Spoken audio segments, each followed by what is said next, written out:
Hello and welcome to your tarot forecast for the week of July 7th through July 13th. I'm Michelle Shea Walker, and this is your glass half full perspective on the week ahead.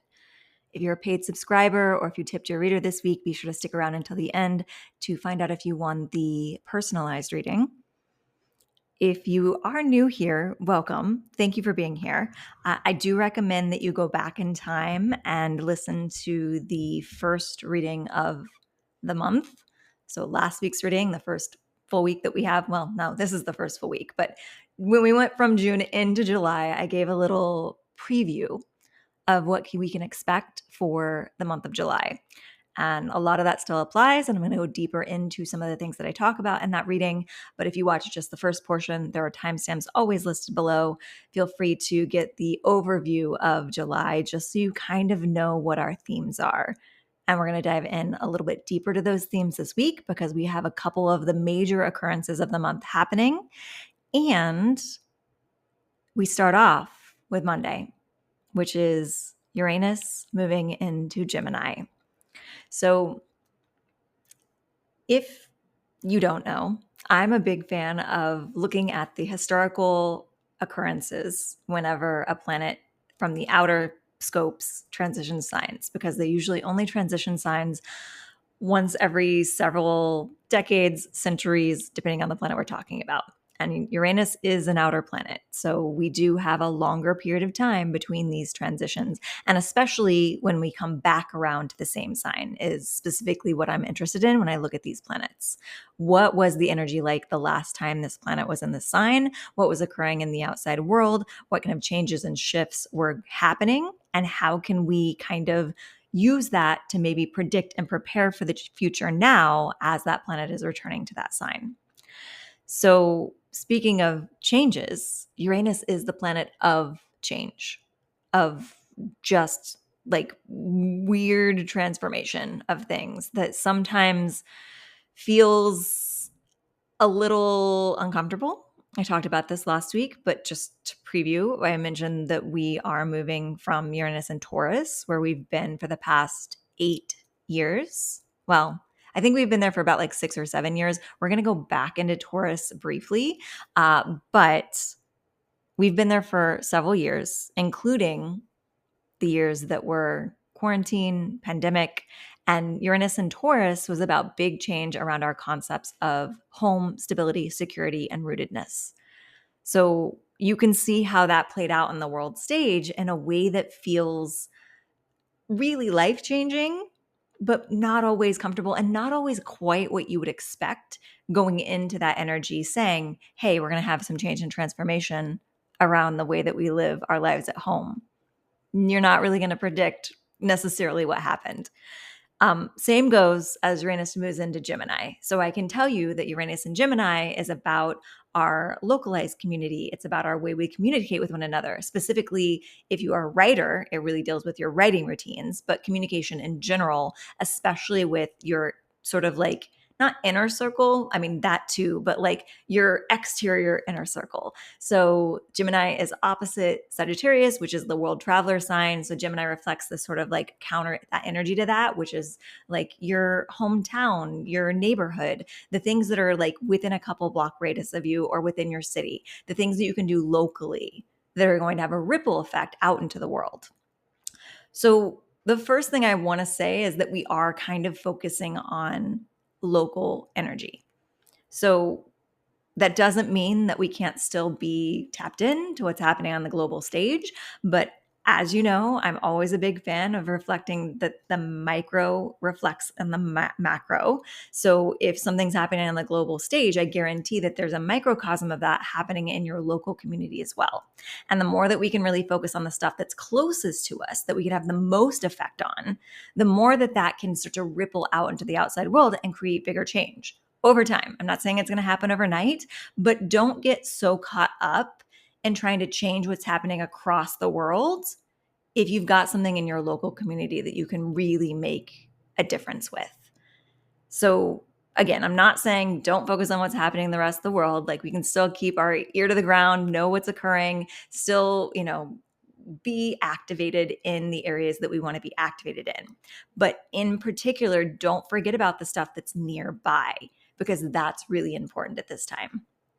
Now, historically, there's always like buzz events that come up whenever you find out when the last time a planet was in a sign. And it's usually like the really earth shattering things that occur. So when I went to do research about what was happening the last time that Uranus is in Gemini, we have World War II and the start of the Cold War.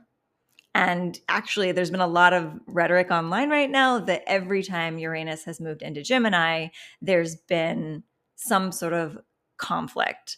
And specifically for those of us in the United States, usually some sort of conflict on US soil. So again, we kind of come back to that coming close to home.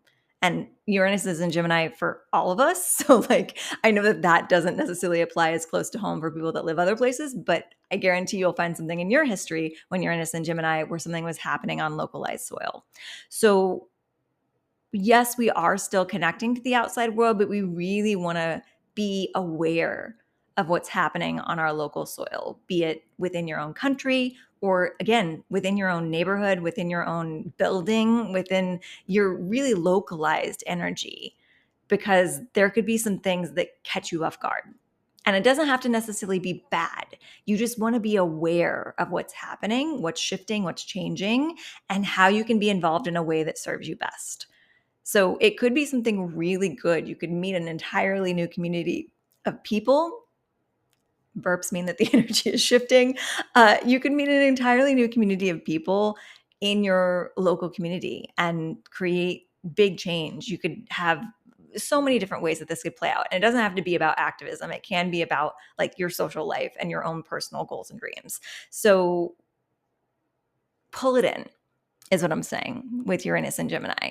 And don't let yourself get caught off guard by something that's happening in your backyard because you're focusing across the world. That's all I'm saying.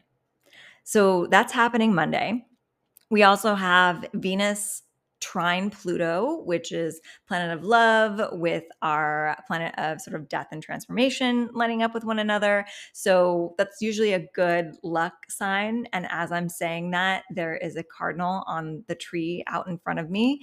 And I feel like that's a sign to pause here and say that for someone listening, this Venus trine Pluto could be really good with connecting with loved ones on the other side, because cardinals traditionally are symbols of a loved one who's passed on coming back to tell you that they're okay or send you messages.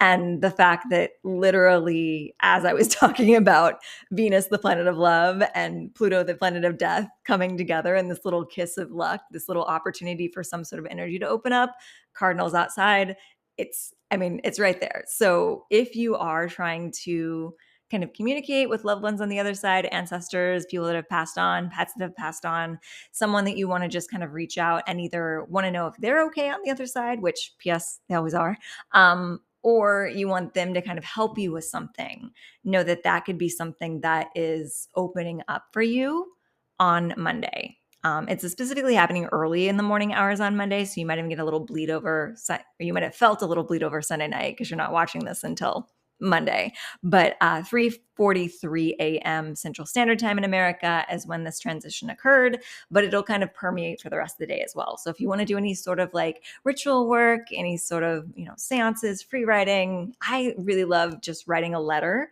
to past loved ones in like a journal or a diary, just to let them know how I'm doing and what I want to say to them.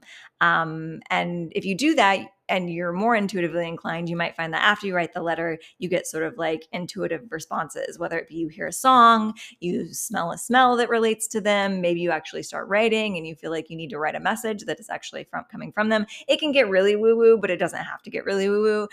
The point is that connection could be open for someone listening, especially since I got the cardinal sign while reading that section. 12:25 p.m., Mercury squares Lilith. So planet of communication is kind of in conflict or feeling sort of a harsh angle to our wild, dark feminine energy. And regardless of your gender, we all have a dark feminine energy. So basically what I have to say there is like communicating the parts of yourself that society deems inappropriate might not be as easy as we go into the evening hours on Monday. And it's really early in the morning that Uranus moves into Gemini, by the way. So 2:46 a.m. Central Standard Time. So we've got the entire day is blanketed. And for several months, we've got that energy blanketing over us of the planet of change is in our local community, our communication styles, and our writing routines. That could also be really simple for those of you that do writing, that it's going to shake up that routine, that you're going to do things a little bit differently. And again, I talked about a lot of this with last week's reading for the preview of July, but that's the stuff that's coming forward right now. The card for the day is really fitting for that big transformation energy, and also with our planet of Pluto, death and transformation coming together with Venus, because the card is death. So there is something in the cards that's telling us that a cycle is ending, a rebirth is about to begin.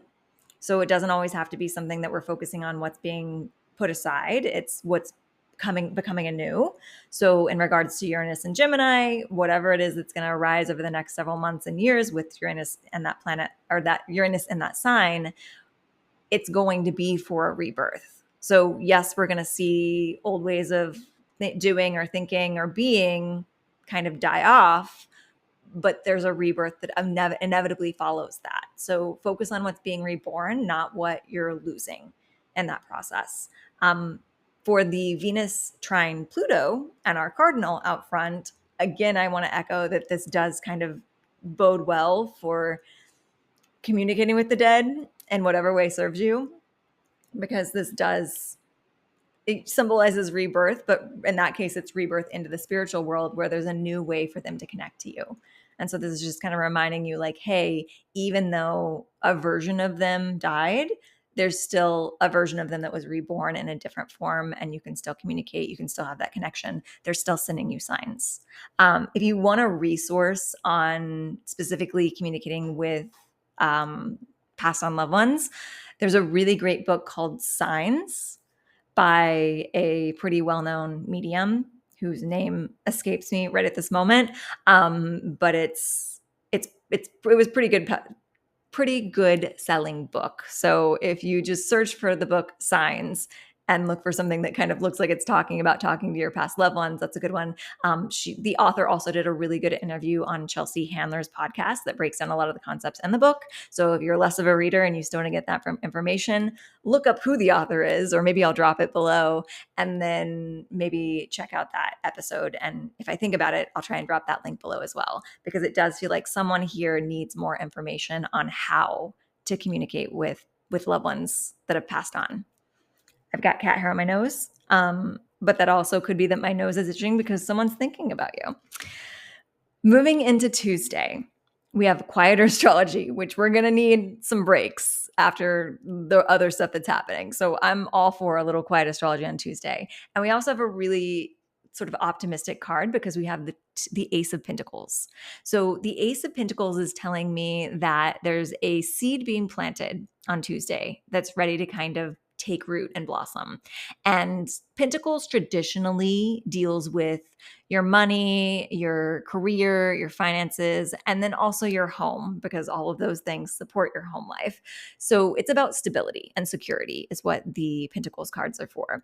And so when we have the Ace of Pentacles, it's a new beginning of something in that area. So a lot of times it's a new career opportunity or idea that comes through.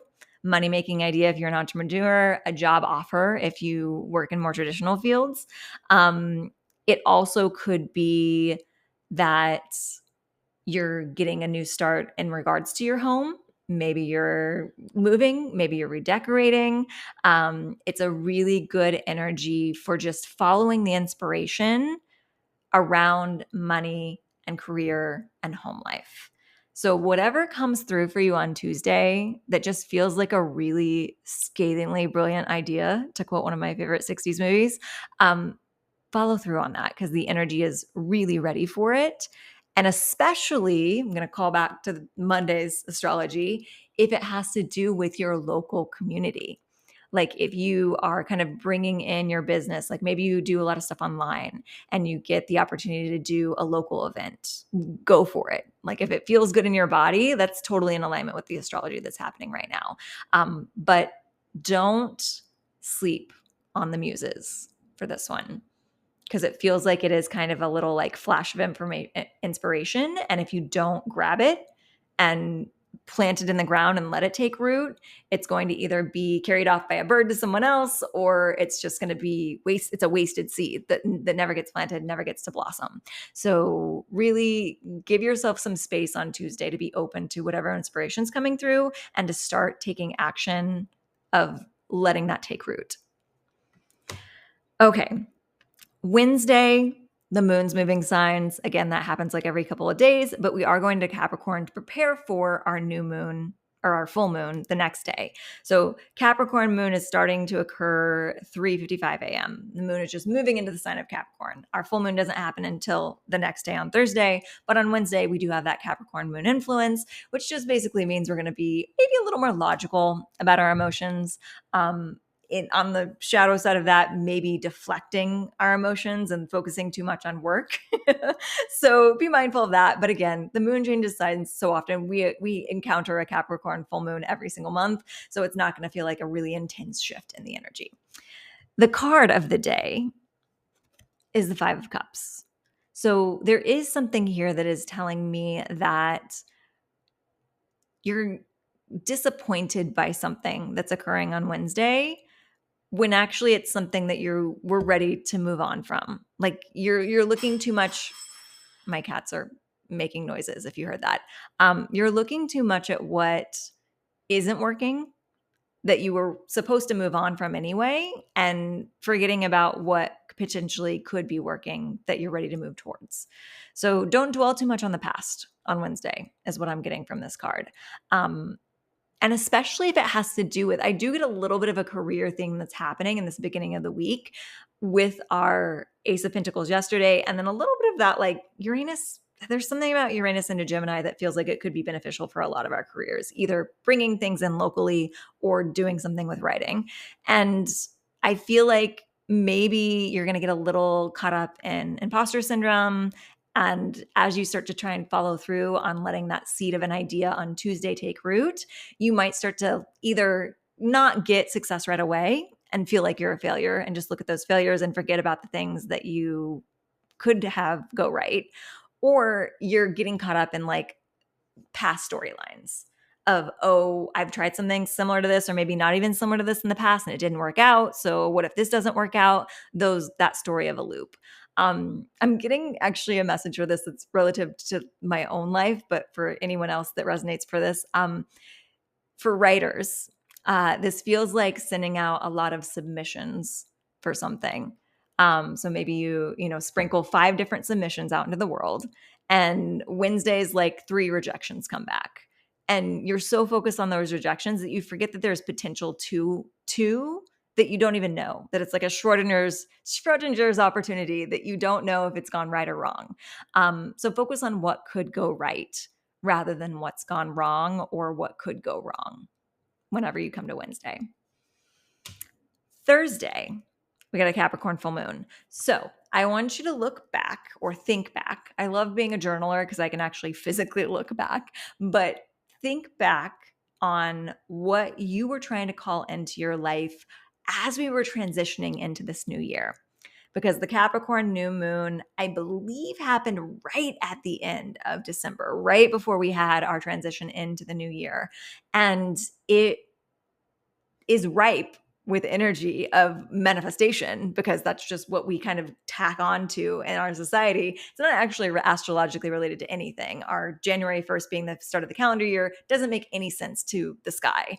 But there's a power in the collective consciousness. And so because the collective consciousness deems January 1st as a fresh start energy and a time to make a lot of wishes and manifestations and resolutions, if you want to call them that, there is power in that. Like the energy kind of focuses in on that day because everyone else is focusing on that day. So it's kind of like creating a little like collective magical spell, even though there's no real astrology supporting that. But because we did have Capricorn new moon, that was a good energy for manifesting. And manifestations always happen in 6-month cycles, or that's when we kind of can check in on them. So when you manifest on a new moon, when the full moon comes around 6 months later, it's said to say that that's when you're going to like reap the harvest of what you planted on the new moon.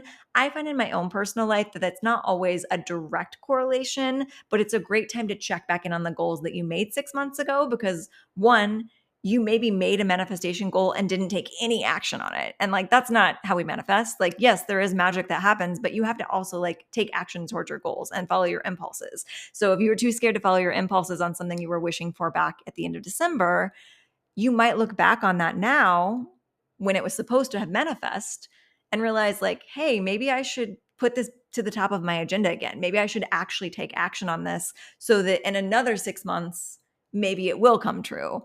But because I didn't take any of my own action, I didn't take part of my own side, keeping my own side of the street clean, I didn't get that manifestation, which is fine. All comes in cycles. But it's also great to look back because sometimes you realize that something that you thought you wanted 6 months ago is no longer relevant to your desires, your wants, your needs. And it's a good time to kind of like cleanse yourself of those wishes and those manifestations so you can clear the decks for something that you actually do want. So it's a good way to check in, tweak, and also celebrate the things that did come in. So if you look back and you're like, oh, hey, I wanted to get this job and I have it now. And like you totally forgot that it was like 6 months ago that you were really, really wishing for this thing. It gives you a deeper sense of gratitude for the things that have come into your life in the past 6 months because of that transformation of looking back on who you were 6 months ago and seeing what you have now in comparison. So at the very least, I recommend you do that. Like look back at where you were 6 months ago, what you were wishing for, and then be really grateful for how far you've come on this marker of the Capricorn full moon. But also if you want to update your goals and your manifestations and take some more action on things, that's also a great way to do it. The card of Thursday is also really supportive for this energy because it's the 9 of Wands. So I get the feeling that for a lot of us, we're going to check in on those manifestations and we've maybe made a little bit of progress on them, but we weren't quite where we hoped we'd be at this point. And again, like I said, I don't find that it's a direct 6 months later the wish comes true. I find that you check back in, you put more energy towards this if you really want to make sure it comes true. And then like a month or two later, it comes about because you put that extra effort forward. So the 9 of Wands is telling us that we're so much closer to the top than you think we are. You've heard me say this before. You've been around here for long enough, but the 9 of Wands is a staircase, and it's a staircase that you've been walking up blindfolded for what feels like an eternity, and you don't know that you're just steps away from the top and you want to give up and go back down. Do not do that because you're almost to the top. So that's what this message is telling me. Like, even if your manifestations haven't come true from end of December, beginning of January, you're so much closer to them than you think you are. So don't get caught up in the storyline of, oh, it hasn't happened for me, so it's not going to. Look at the possibilities. Look at what could happen and keep moving forward. Take those last couple steps. And I'm going to tell you, I'm getting the energy that the steps are so much smaller than you think they are too. So there's something that you can do, just a tiny little movement forward. Send an email, call a friend, do a blog post, do one action that feels like a drop in the bucket, and that's going to get you to the top of the staircase and to your manifestation goals. So that's Thursday. Friday, quieter astrology. The moon moves signs. So we go from our moon in Capricorn that was just full the day before into Aquarius. Aquarius moon is very vibey for detachment, and a good and bad way. But I find this is a good way. Like if you're kind of feeling like you're getting caught up in everyone else's emotions, Aquarius energy is really good to detach and kind of go your own way. Also detaching from the expectations of the outside world, letting yourself kind of carve out your own path, march to the beat of your own drum, et cetera, et cetera. And innovation, which is also kind of carving out your own path and marching to the beat of your own drum. But yeah, innovating something in your life, in your job, in the outside world. It could be as simple as like you look around your house and you're like, hey, this device isn't working as optimally as it could be. I'm going to fix that. Or it could be something grand like you create an app or launch a website or create something new in the world of technology is traditionally where we think of with Aquarius energy. Again, it's the moon. It does this every month. Don't feel like it has to be a life-changing experience, but that's kind of the underlying energy that's happening. And then the card is the Seven of Wands reversed. So I like this reversed because especially after yesterday's card, actually Thursday and Wednesday's cards. So Wednesday was about looking at what's going wrong or about the roadblocks that you've had in the past. Thursday was about almost being the top of the staircase. The Seven of Wands upright would usually mean that once you hit the top of the staircase and you're at that higher ground, you feel like you have to be constantly fighting to stay up there. Like that people are always trying to knock you down or tear you down. When it's reversed, I feel like we're letting go of the idea that we have to fight for the higher ground. So there's sort of this releasing, and I think the moon in Aquarius might be helping with this. There's this releasing of needing to have the outside world's approval. So like this is like you get some sort of acclaim or attention or visibility in your life, your career, or online or whatever. And maybe you do have people kind of coming at you, like the trolls online, kind of like making snarky comments. But with this card reversed and with the moon in Aquarius, we don't really care what anyone else thinks because we're trying to do something differently. So actually, it's a good sign when people are kind of, their feathers are ruffled by what you're doing. Because if everybody loved what you were doing, you're not doing something different. It's when you're doing something different that it ruffles people's feathers because it's not necessarily how they would do things. But that doesn't mean that it's wrong. So be okay with ruffling some feathers and just kind of like tune out the outside world because I feel like that's going to be the energy that this moon is supporting anyway. And keep doing what you're doing. Keep doing it your way because you're the only person that can do it that way. And we need people doing it whatever way you're doing it. Moving into Saturday, we have our second retrograde of the month. So I mentioned last week, we have 4 retrogrades this month. It's retrograde palooza. And last week we had Neptune going retrograde. This week we have Saturn going retrograde. So Saturn retrograde. Saturn's kind of, I like to think of Saturn as the school marm of the zodiac. Saturn is the one that comes in and makes sure that we've been doing our studies, doing our work, and learning our lessons. And so she's almost like that, like strict teacher with a ruler, like gonna like slap you on your knuckles if you're not doing the work. If you are doing the work, you're great. You're in her good graces. You're gonna pass the test. But Saturn going retrograde is kind of like that cram period before like a final exam. It's hopefully you learned everything. But if you didn't, we have this couple week period, I believe, month period that we're going to be moving backwards. Yeah, couple months that we're going to be moving backwards in the sign of Aries. So specifically, if you want to know what subject you're cramming for the exams on, look at what house Aries is in your chart. And this is an important little asterisk that I want to put on this because I did talk to someone that watches these videos. And I do always say, find out what your rising sign is. That's house 1, count around the zodiac and figure out what number that sign that we're talking about, in this case, Aries is, and that'll be the house you need to look up. I forgot that when you look up a zodiac wheel or your chart, the signs are listed backwards. So you're actually counting counterclockwise.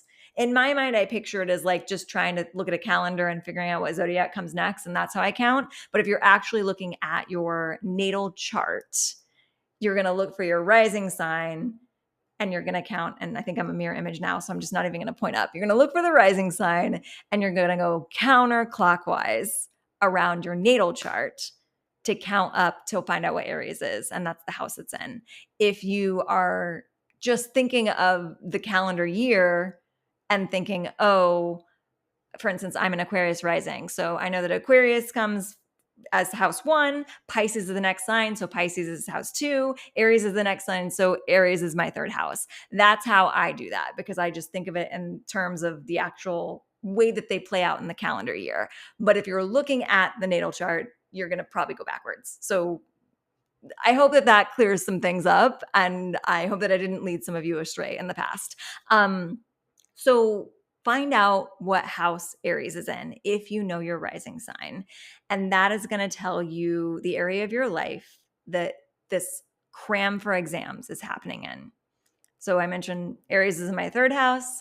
Third house is very similar energy to that Gemini energy that we talked about with Uranus. It's local community, it's writing, communication, and writing routines. So I am making sure the universe is throwing all kinds of Aries energy at me this year to make sure that I'm sticking to my writing routines. I'm innovating my writing routines. I'm learning how to communicate. I'm learning how to communicate with my local community as well. So all of these things are definitely happening in my life. I can already feel that energy happening. But while Saturn is retrograde, I'm going to be really refining and honing in on those studies, because the exam's coming up after that. And we want to make sure that we learned all the lessons that we were supposed to learn. Because, like, do you remember, for those of us that aren't in school anymore, do you remember you get to the end of the year and you're going to take a final exam on something that you were hopefully in class for the entire time learning, but you're still a mess because what if you didn't learn it? Like, what if you missed something? So this is going back through and figuring out if you missed something from a type A student. Maybe not everyone felt that way, but I would always get just like majorly sick after midterms or finals because of all the like cramming stress, making sure I know everything that was like integrated into my body during that time. So yeah, that's Saturday. The card for Saturday is the Eight of Cups. So this is an interesting one in light of Saturn going retrograde, which by the way happens at 11:07 p.m. on Saturday. So it actually kind of happens closer to Sunday, but it's going to happen for several months. So just stick with this energy. Walking away from things that don't serve you anymore, and things that are probably kind of hard to walk away from. So the Eight of Cups, I heard a reader say this recently, that like 8 cups isn't nothing. Like it takes quite a while to put together those 8 cups that you've collected here. But in some depictions of this card, the cups are literally just shattered. And so I like to kind of always think of that visual when walking away, because it really is a message of you're walking away from something that you probably put a lot of effort building, but it's unusable. Like if we pictured all these cups as just like shattered pieces on the ground, why are you staying? Like you can't use those cups for anything you intended them for. So the only real healthy option is to walk away. And this is really important when it comes to walking away from toxic connections, toxic situations, and also unhealthy personal habits. So that could be larger addictions like substances, or it could be smaller addictions like self-sabotage and not following your dreams. So consider that as we move into Saturn retrograde. On Sunday, July 13th, we have the sun trine the North Node. So the sun kind of represents our sense of identity. North Node represents our sort of like true north path in this lifetime. And again, this is like the general astrology, but it also applies to your personal natal astrology as well. So your sun trine North Node is like a good sign. It's a supportive energy. There's an energy of following our true north, finding our purpose, finding a way to kind of make good of our karma this lifetime, is being supported by our sense of self on Sunday. So that's a good sign. Like that's like, yes, go, green light. I also love that the card of the day is the Fool card.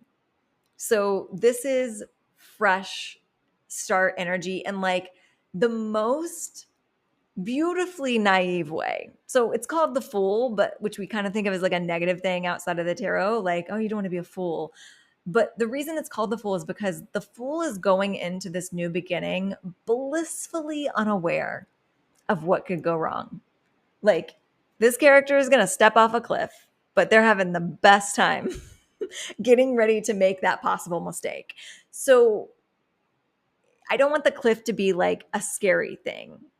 we're all going to make some sort of mistake along the way of our journey, especially when we're trying something new. So it doesn't necessarily have to mean like a life ending, fall off a cliff type mistake. It's just like, yeah, you're probably going to trip and fall occasionally. But if you're so blissfully excited for this new beginning, it's not really going to matter. Like, she's blissfully unaware that she's going to fall off a cliff or trip or do whatever. And like, she'll probably just like get back up and go again. Like, we don't know how tall this cliff is. She could just be falling a little bit, tripping, getting back up, going on our merry way. So sometimes there is a warning with this card. I don't feel that much warning energy for this. I feel let's just start something completely new and not taint it with any of our past baggage, because that's what the naivety of this card is kind of translating as, is like, if you're going into a new job, a new relationship, any sort of new, fresh situation that you find yourself in that you maybe haven't been in before or is unfamiliar to you, there's a human tendency to want to feel like it's known by applying past experiences to this new situation. But if the past experiences went badly, you're tainting this beautiful, fresh, new situation that doesn't deserve that. We see it most often in our relationships. We pull the baggage from our past into our future relationship. We project all of these like needs and anger and whatever, like disappointment onto our potential new partner because we've been disappointed in the past. And this is instead just flipping it around and being like, I'm going to go in this situation as if I've never had a relationship before. And I'm just going to let it unfold however this situation is meant to unfold. And I'm not going to have any expectations. I'm just going to enjoy the process. So that's happening. And then I had a card that came out that normally I read together. So if I have like, it's funny because all of these cards fell out individually. Like as I was shuffling, they were all jumpers. They all wanted to be on the day that they were on. And normally Sunday does have a tendency to have it sort of a double card fall out for whatever reason. And this one fell out in such a way that the Fool was first, and then the next card was kind of delayed. So I don't get the feeling that they're read together as both being the energy of Sunday. The message that I got is actually that this next card that I'm about to talk about is what this Fool is blissfully stumbling into. Ideally, it's the goal of this next situation, which is the 10 of Pentacles. So this bodes well for basically all of the above. Like if you're stumbling into a new career or any sort of new financial support, being blissfully unaware and letting it be new and fresh and whatever it's supposed to be, it could lead to a huge amount, like the utmost amount of financial security and support.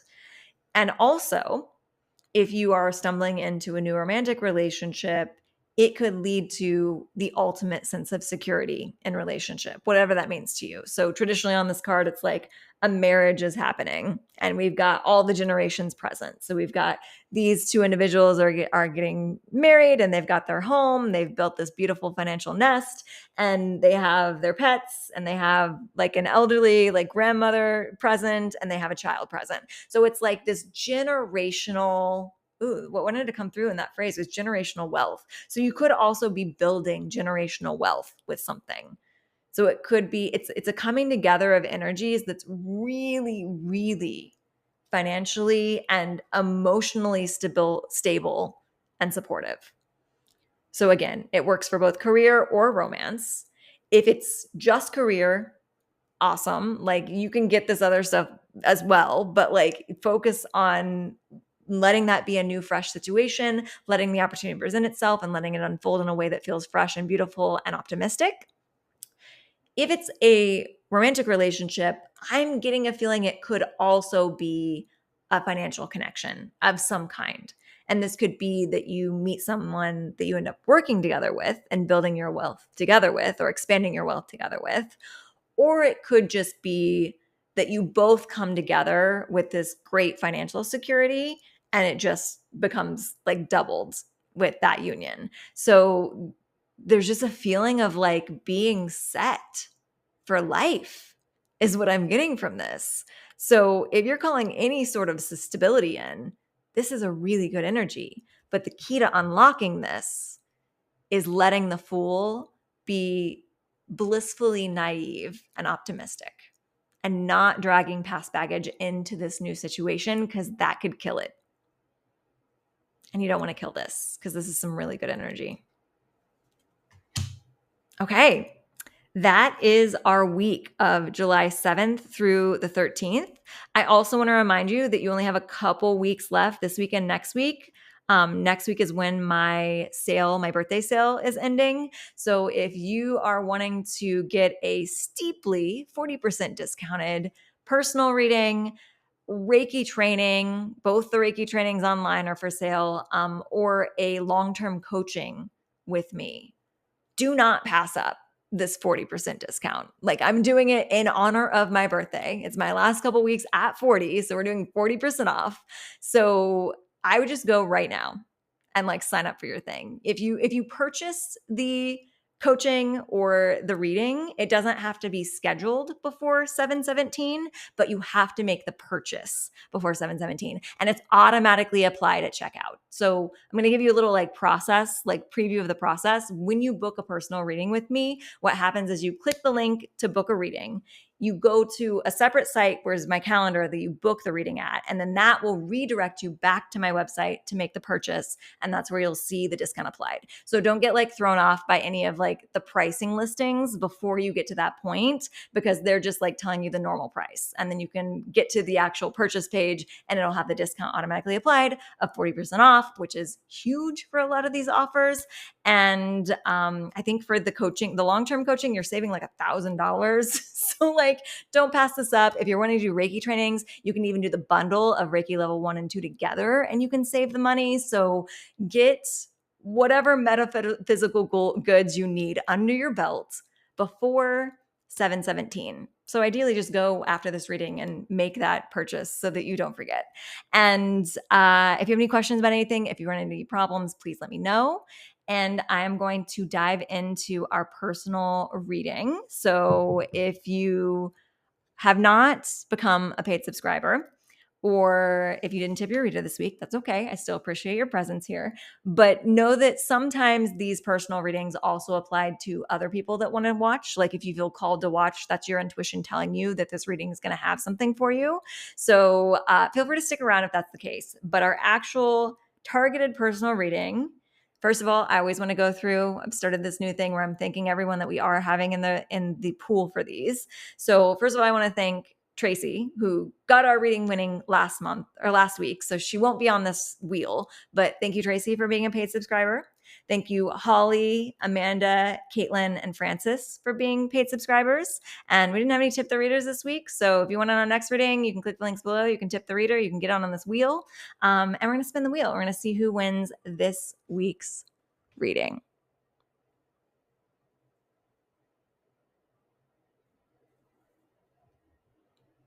Caitlin, welcome back to the wheel. You're winning again. So Caitlin, we're going to pull some cards for you, and I'm going with, you know what? I think even before I'm pulling cards, I'm feeling pulled towards the Total Betty Goddess deck. So there's some divine feminine energy that wants to help you with whatever's happening this week. So I'm going to pull that, and I'm going to let that kind of inform the direction we're taking our tarot card reading. And I think I am going to use the same Modern Witch Tarot deck. So who's coming out to help Caitlin this week? Ooh, we got a couple that want to jump, but not quite. Oh, this one definitely wants to come out. Okay. I actually got this card for myself the other day. We have, I'm going to butcher this, Hygeia. I'm gonna go with, who's played by Gwyneth Paltrow in Great Expectations. For those of you that are watching that don't know, Total Betty Goddess deck is my 90s inspired tarot.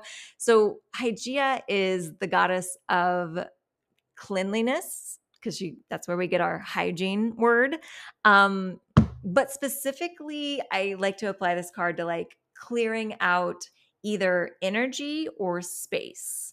So this could be a good week. I know we talked with the Ace of Pentacles that sometimes you're kind of refreshing things around your home. Could be a good week to do sort of a belated spring cleaning. clearing out clutter that you don't need, doing an actual like physical cleaning, like underneath things. There's something about doing that that's also shifting the energy. So be mindful of any areas of your home that you haven't cleaned under or around or behind in a while, because there might be some stagnant energy sticking in those places. And by just kind of shifting things around and wiping things down or vacuuming or doing whatever you need to do, you're actually also shaking up the energy. It's why like when we do like a good good cleaning, you almost feel lighter. So we're kind of wanting to do that, like letting the physical work backwards into your energy. This could also be an indicator that you want to be mindful of sort of like germ cleanliness this week, just to avoid any illnesses. So if there isn't anything there that you need to kind of apply, like carry around the hand sanitizer, do whatever you need to do to kind of keep yourself healthy as far as hygiene itself goes. But I do get the feeling that it's more of like an energetic thing. And then if you do things like smoke cleansing, smudging, saging, things like that, that could also be good. So perfect combo would be 1, carry around the hand sanitizer, 2, clean behind and under things, and then 3, do some smudging and smoke cleansing of your space, and let that be kind of just like a blanket for the energy that's about to unfold.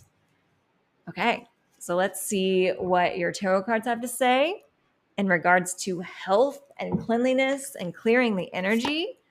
I do keep getting lots of stuff around home. So home could be a big theme this week, shaking things up around the home. We had one that almost wanted to come out. Oh, we got one. Okay, past, present, future, all the way across the room. Okay, I can see what it is. Oh, and this one more that wanted to come out. I don't know if I'm going to go get that card just for the sake of it, because I actually can see what it is from here. So your first card, your past card, is the 6 of Swords. So 6 of Swords is an energy of moving away from something after a hard time. So this is your recent past. This feels, actually, I'm going to really try and like not be so reliant on the cards for these readings anymore. I want to kind of like tap into the energy a bit. So this feels like moving away. This feels less recent. And it feels like moving away from some sort of toxic relationship, but it feels like kind of like an outer orbit relationship. So the imagery that I'm getting is stuff from my own life where it was like a coworker that was a bit toxic and moving away from that energy. Or the other thing that I'm getting coming through is maybe like a further removed family member. And it just feels like whatever this was, you created a boundary or just moved away or like stopped caring what someone thought, because they were just kind of in your business a bit too much, like in a way that didn't even feel logical. This is very specific. Please message me if you want to privately to let me know how this unfolds, because again, I'm really getting into more specific energy here. And it feels like it feels like it's like it wasn't their business at all. And they were almost like telling you how to do your job or raise your family or live your life just a little too much. Like it was happening too often. And I don't even necessarily feel like it was like a big blowout. It doesn't feel like you like actually had to like tell this person you were establishing a boundary. It's just like, I'm going to spend less time in that area. Like, I'm not going to go to that area of work, or I'm not going to go to the family reunion because so-and-so is going to be there and I don't really need their advice about everything. Or I'm going to stay on the other side of the family reunion. Like, that's the imagery that I'm getting around this. So it's very interesting and specific.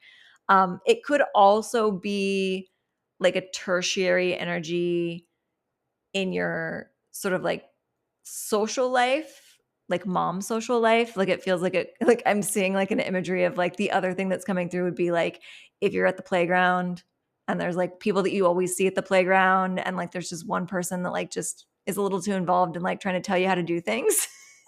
But there's something about moving away from an energy of someone who has no business telling you how to do anything in your life because they're not in your inner circle.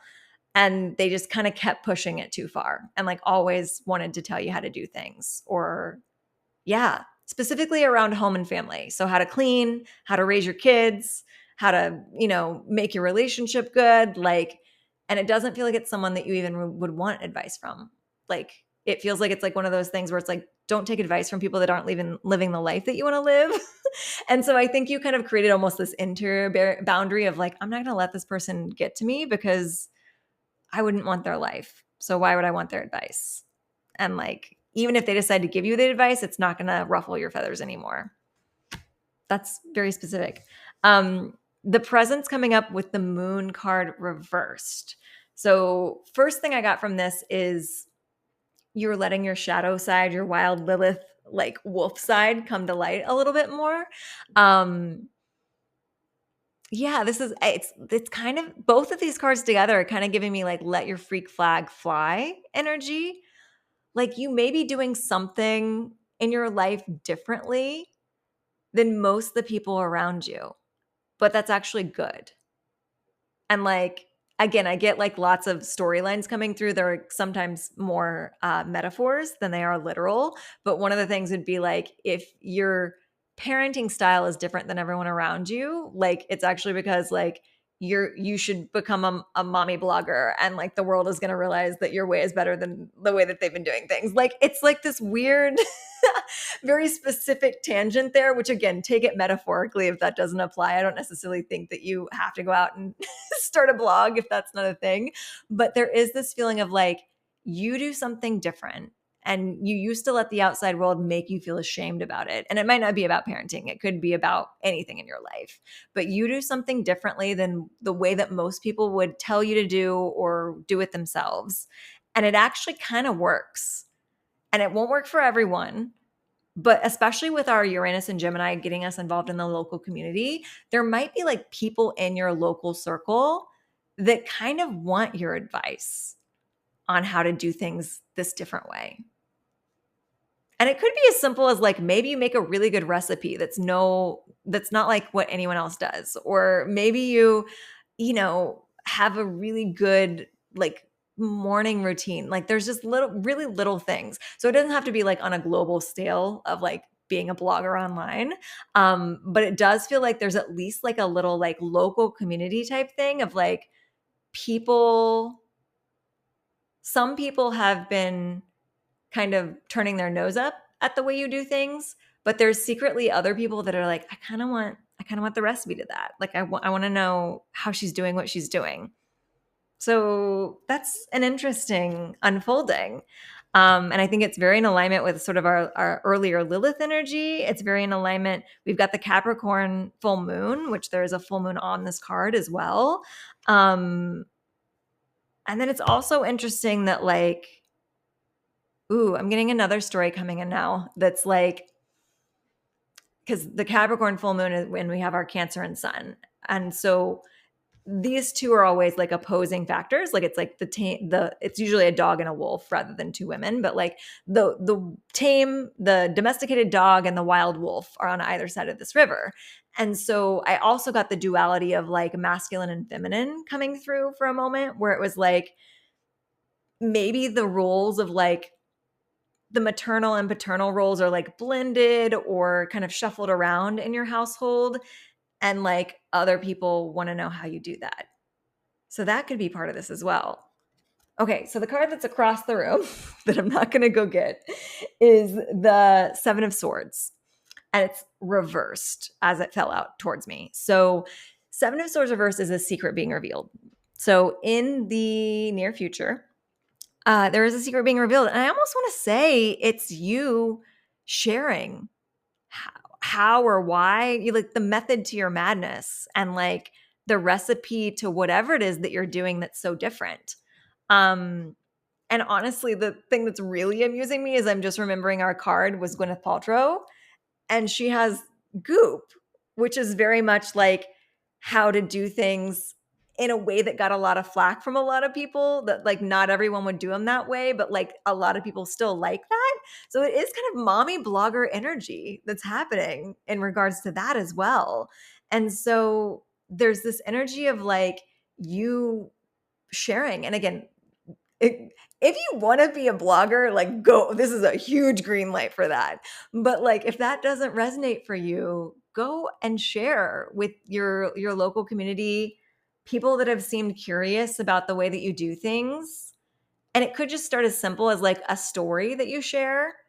If there's anything you've been holding back because you're like, oh, people are going to think that the way that I do this is weird, um, start in like safer circles, people that you feel safer around socially, and just start kind of sharing like everyone does. Like it doesn't even feel like it has to be like a big reveal. It's like when people are talking about their day, if there's something that you kind of like hold back sharing, that's probably the thing that you need to share. And it feels like there's something about it that's going to like shift something in the people around you. And maybe not everyone, because again, anytime you do something differently, as we were talking about with Aquarius energy, if people don't kind of get their feathers ruffled in some areas of the world, then you're not doing it differently. You're not being innovative. And there's something innovative that you're doing that there's an audience for. Someone wants to hear about it, but you have to be brave enough to share it even with the people that maybe didn't want to hear about it, and be okay with them having a reaction that's not in alignment. Interesting. Okay. I forgot there was a card that fell out in addition to that. The King of Pentacles. I do feel like this has something to do with gender roles. There's something to do with gender roles that's new and different and a little innovative. And maybe not to like everyone in the world, but like to the people that you would be interacting with. And like there are some people that kind of want to have an example of that in their world. And if you aren't sharing this weird part of your life, then people think it's extra weird. Like you're going to be the example that it's not weird. Does that make sense? Yeah, because King of Pentacles is very much like the divine masculine, like home security, stability energy. It could be that maybe you're like the bigger breadwinner, and I don't want to stipulate too much because I want it to kind of unfold, but like that with this card, it could be something like that. Like you're more of the breadwinner in the relationship, and like people want to know how that works. But that doesn't feel like it's fully resonant. But like the point being is like there's some sort of malleability in like who's in charge of what and who wears the pants, and it works for you. And it could work for other people, but they don't have the courage to try it until they see an example of it working. Interesting. Okay, what's underneath the deck? The Devil card reversed, walking away from toxic relationships. So we kind of circle back to our first card of moving away from some sort of toxic situation or toxic person that was trying to tell you how to do things that weren't in alignment with how things were working for you. All right. That is our reading for Caitlin and anyone that watched this far. I hope that it served you in some way, even if it's just a little one sentence that like sunk into a special place in your heart. And thank you for being a watcher, a supporter. If you want to tip your reader, the links are below. If you want to take advantage of the sale, head over to michelleshawalker.com. And I hope that you have a lovely, wonderful start of Uranus and Gemini and this second week of July.